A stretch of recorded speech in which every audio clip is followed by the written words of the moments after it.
नमस्ते। आज हम कक्षा 12 की हिंदी की किताब अंतराल भाग 2 से एक पाठ देखेंगे। शीर्षक है सूरदास की झोपड़ी और लेखक हैं प्रेमचंद। पहला बिंदु है पाठ परिचय।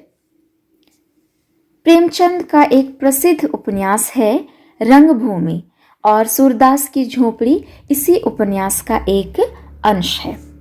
इस पाठ में अनेक पात्र हैं। सूरदास, भैरव, सुभागी, जगधर, बजरंगी, नायक राम, ठाकुरदीन और मिठुआ। लेकिन मुख्य भूमिका में सूरदास, भैरव, सुभागी और जगधर हैं। पाठ की पृष्ठभूमि यही है कि भैरव ने अपनी पत्नी सुभागी को पीटकर घर से निकाल दिया है। वह भैरव की मार से डरकर सूरदास की झोपड़ी में छिप जाती है। भैरव झोपड़ी में घुसकर जब सुभागी को पीटना चाहता है तो सूरदास उसे ऐसा नहीं करने देता है। भैरव इसी कारण सूरदास से दुश्मनी मानता है।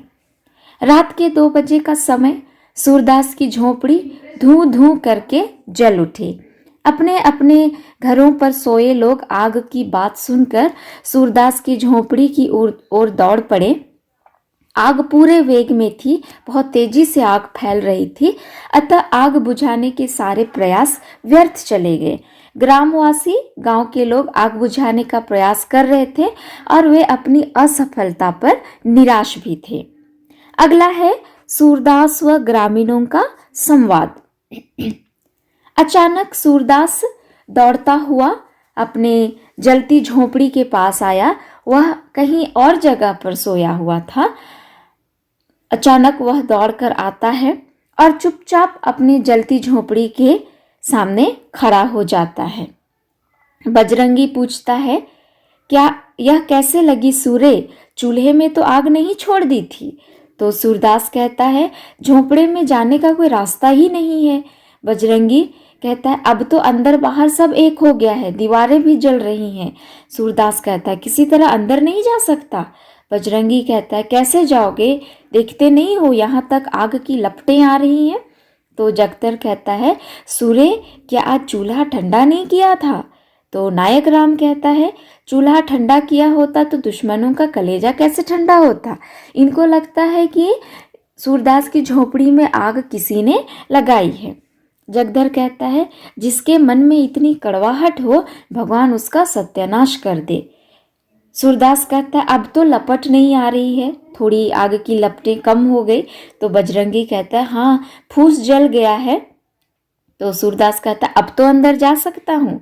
तो नायक राम कहता है, अंदर तो जा सकते हो पर बाहर नहीं निकल सकते। अब चलो आराम से सो जाओ, जो होना था हो गया, अब पछताने से क्या होगा।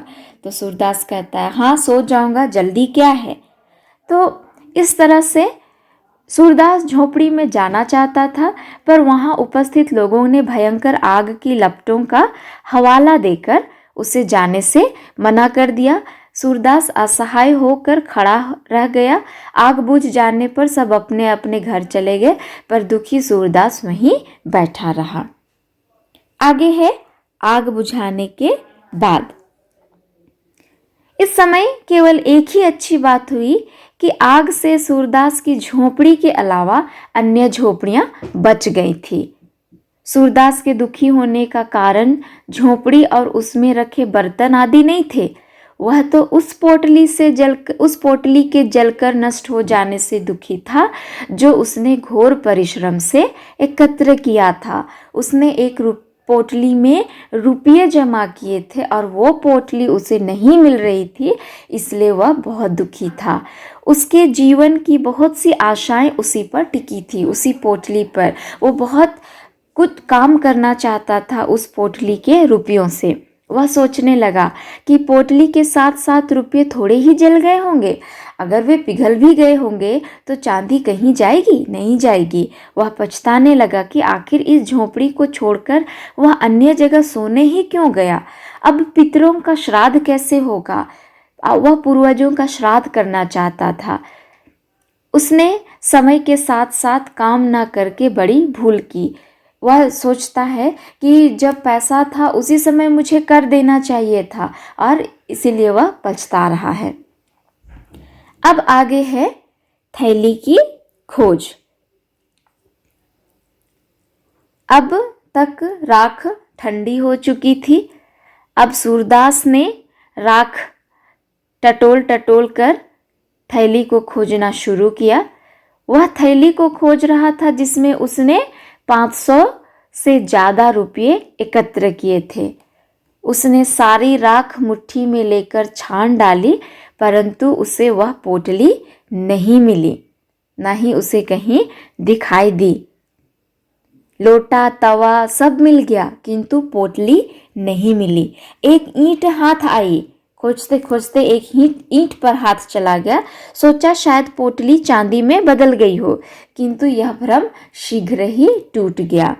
निराश सूरदास राख पर ही बैठकर बिलख बिलख कर रोने लगा।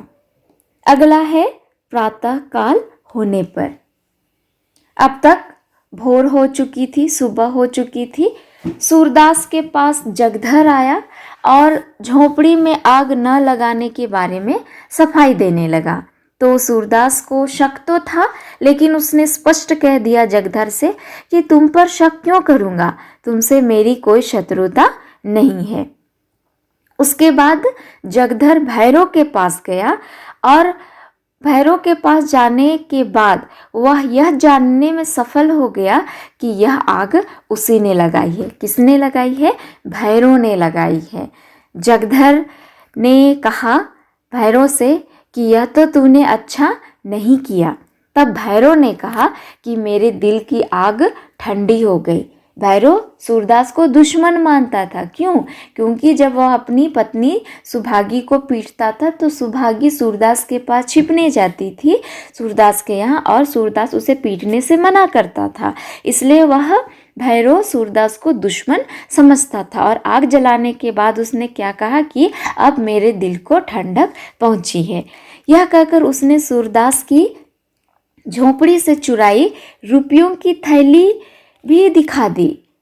भैरव ने जगधर को रुपयों की थैली दिखा दी, जिसको वह सूरदास के घर से चोरी करके लाया था। बिना मेहनत के भैरव के पास इतने रुपये आ जाएं, यह जगधर के लिए ईर्ष्या का कारण बन गया। पहले तो जगधर प्रयास करता रहा कि भैरव आधे रुपये उसे दे दे उस पोटली में से, पर भैरव नहीं मानता है। तो जगधर ने उसे पुलिस की धमकी दी, पर भैरव ने कहा सूरदास क्रोध होकर शांत हो जाएगा, पर वह पुलिस में नहीं जाएगा। तो ये था प्रातःकाल होने पर। आगे है जगधर की मनोदशा। जगधर को सूरदास से इतना लगाव नहीं था जितनी भैरव से ईर्ष्या हो रही थी। वह सोच रहा था कि अब तो भैरव मौज उड़ाएगा, क्योंकि उसके पास रुपये आ गए हैं। जगधर सोचता है मैं भी तो दिन भर झूठ बोलता हूँ, कम तौलता हूँ, शायद वह कुछ बेचता होगा तो उसमें वह बदमाशी करता है, कम तौलता है। यह जानते हुए कि बुरा काम है, लेकिन फिर भी बाल बच्चों की खातिर अनुचित कार्य करता हूँ। हाय, मेरे हाथ में भी कहीं ऐसा ही माल आ जाता जैसे भैरव के पास आ गया। मैंने तो पाप भी किए, बहुत गलत तरीके अपनाए, किंतु कोई फायदा नहीं हुआ। जगधर को बहुत ज़्यादा ईर्ष्या होने लगती है भैरव से। जब वह भैरव के घर से लौटा तो उसने क्या देखा कि सूरदास राख को बड़ी बारीकी से टटोल रहा था। आगे है जगधर व सूरदास के संवाद। जब सूरदास राख को टटोल रहा था तब जगधर पूछता है सूरदास से, सूरे क्या ढूंढते हो? सूरदास कहता है कुछ नहीं, यहाँ रखा ही क्या था, यही लोटा तवा देख रहा था। तो जगधर कहता है और वह थैली किसकी है जो भैरव के पास है? सूरदास इस बात को नहीं बताना चाहता था किसी को कि उसके पास रुपयों की एक पोटली थी। वह चाहता था कि वह गया जाकर पितरों के लिए पिंड दान करे, उस पैसे से मिठुआ का ब्याह कर दे गांव में एक कुआं बनवा दे। वह मानता था, सूरदास मानता था कि भिखारी के लिए धन संचय करना पाप संचय करने जैसा है। इसलिए वह जगधर से कहता है, मेरे पास थैली वैली कहाँ होगी, किसी की थैली होती, रुपयों की थैली होती मेरे पास तो भीख मांगता। तो जगधर कहता है, मुझसे उड़ते हो, मुझसे झूठ बोलते हो। भैरव मुझसे स्वयं कह रहा था कि झोंपड़े में धरन के ऊपर यह थैली मिली, 500 रुपये से कुछ बेसी है, 500 रुपये से कुछ ज़्यादा ही है। तो सूरदास कहता है, वह तुमसे हंसी करता होगा, वह तुमसे मजाक करता होगा, 5.5 रुपये तो कभी जुड़े ही नहीं, 550 कहाँ से आ जाते। उसके बाद होता है सुभागी का आगमन। सुभागी उस रात मंदिर के पिछवाड़े अमरूद के बाग में छिपकर रात बिताई थी। उसे पूरा संदेह था कि आग उसके पति भैरव ने ही लगाई है, और उसे इस बात का दुख भी था कि सूरदास का नाश उसके कारण हुआ, जबकि वह और सूरदास ने तो कुछ नहीं किया, वे तो निष्पाप हैं। अब तक सुभागी ने निर्णय कर लिया था कि वह अलग रहेगी। किससे? भैरव से, अपने पति से। मेहनत मजदूरी करके पेट भरेगी, किंतु भैरव के घर कभी नहीं जाएगी। वह जगधर को भी अच्छा आदमी नहीं समझती थी। वह लौटना चाहती थी उस बाग से कि जगधर ने उसे आवाज लगा दी। क्या कहा? सुभागी, देख ली अपने भैरव की करतूत, उसने सूरदास के साथ क्या किया है। सुभागी को जगधर से बातों ही बातों में यह मालूम हो गया कि भैरव ने झोपड़ी में आग लगाने के साथ ही सूरदास के 500 रुपये की पोटली भी चुरा ली है। सूरदास बार बार मना कर रहा था कि पोटली उसकी नहीं है, किंतु जगधर ने कहा कि मैंने अपनी आंखों से वह पोटली देखी है। अब है सुभागी व जगधर का संवाद। सुभागी जगधर से पूछती है, तुमने थैली देखी है? जगधर कहता है, हाँ देखी नहीं तो क्या झूठ बोल रहा हूँ। सुभागी कहती है सूरदास से, सूरदास सच सच बता दो, रुपये तुम्हारे हैं। सूरदास कहता है, पागल हो गई है क्या, इनकी बातों में आ जाती है, भला मेरे पास रुपये कहाँ से आते। तो जगधर कहता है, इनसे पूछ, रुपये न थे तो इस समय वह राख बटोर कर क्या ढूंढ रहे थे।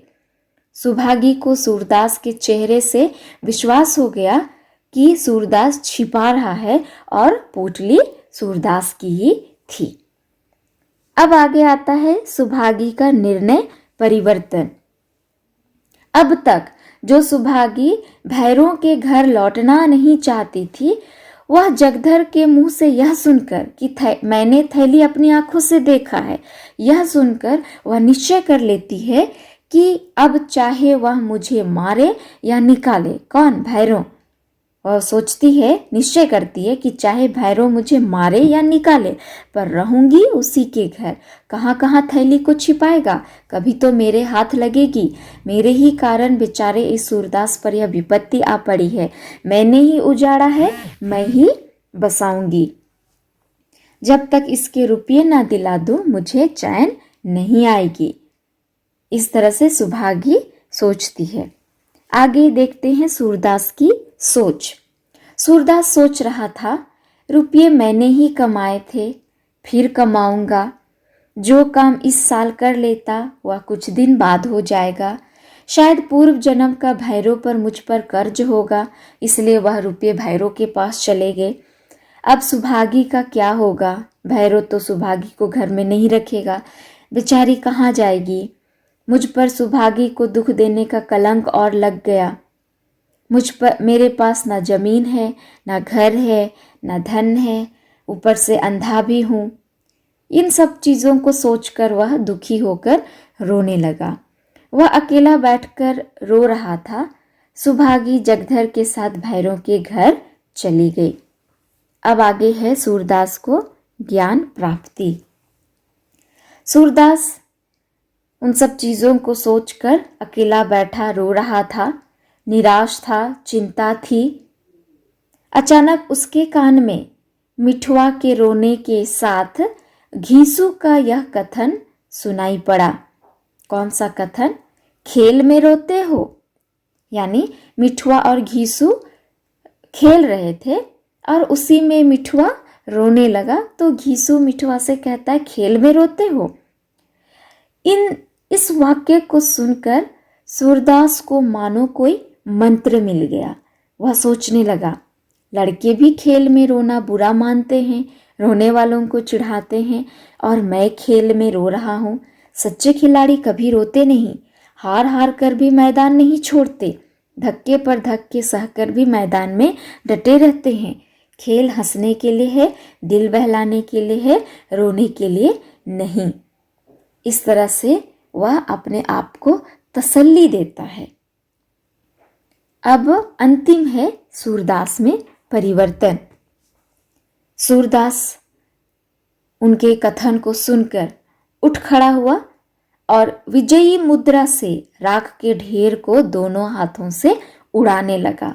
उसके साथ मिठुआ, घीसू और मोहल्ले के 20 लड़के सूरदास से तरह तरह से प्रश्न करने लगे, लेकिन वह कोई जवाब नहीं दिया। कोई उत्तर ना पाकर बच्चे भी, लड़के भी सूरदास की तरह ही राख उड़ाने लगे और सारी राख उड़ने के बाद भूमि पर केवल काला निशान रह गया, यानी सबने मिलकर राख को उड़ा दिया। अंत में मिठुआ और सूरदास में इस प्रकार संवाद हुआ, इस प्रकार की बातचीत हुई। अंत में मिठुआ ने कहा, दादा अब हम रहेंगे कहाँ? तो सूरदास कहता है, दूसरा घर बनाएंगे। मिठुआ कहता है, और कोई फिर आग लगा दे? तो सूरदास कहता है, तो फिर बनाएंगे। मिठुआ कहता है, और फिर आग लगा दे? तो सूरदास कहता है, तो हम भी फिर बनाएंगे। मिठुआ कहता है, और कोई 1000 बार लगा दे? तो सूरदास कहता है, तो हम 1000 बार बनाएंगे। मिठुआ फिर से पूछता है, और कोई 100 लाख बार आग लगा दे? तो सूरदास उसी तरह जवाब देता है, तो हम भी 100 लाख बार बनाएंगे। तो ये था सूरदास की झोपड़ी। अंत में मिठुआ और सूरदास के इसी संवाद के साथ यह पाठ समाप्त होता है।